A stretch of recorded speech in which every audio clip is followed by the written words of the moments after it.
बिस्मिल्लाहिर्रहमानिर्रहीम। आज पाकिस्तान और पूरी दुनिया एक बहुत अहम दौर से गुज़र रहे हैं।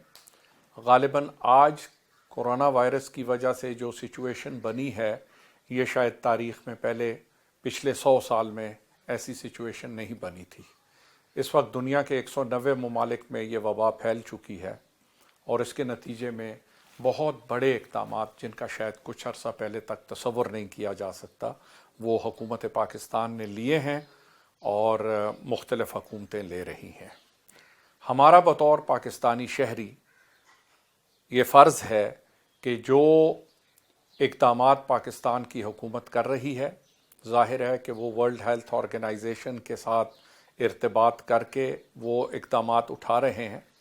उसमें हर शहरी का फ़र्ज़ है कि जो ज़ाती हाइजीन के नाते से, हाथों को धोने के नाते से, मास्क पहनने के नाते से और डिस्टेंसिंग के नाते से जो फ़राइज़ उन पे आयद हैं, अननेसेसरी मूवमेंट नहीं करनी, वो सारे फ़राइज़ वो अंजाम दें ताकि एक ज़िम्मेदार शहरी होने का सबूत दें। इसके साथ साथ जितनी जिसकी वसात है, जो कुछ वो अपने भाइयों के लिए, अपनी बहनों के लिए कर सकते हैं, चाहे वो एक ख़ानदान में एक फ़र्द का राशन देना हो या एक ख़ानदान का राशन देना हो या 10 ख़ानदानों का राशन देना हो।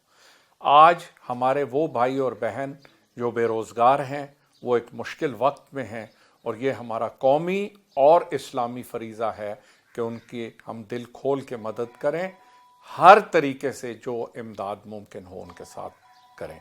मेरा यही पैगाम है आज सब पाकिस्तान के अवाम के लिए, अपनी बहनों के लिए, अपने भाइयों के लिए। अल्लाह पाक हमको इस मुश्किल घड़ी में मुत्तहिद और इकट्ठा रखे और हमें इस मुश्किल से अपनी फजल व करम से निकाले।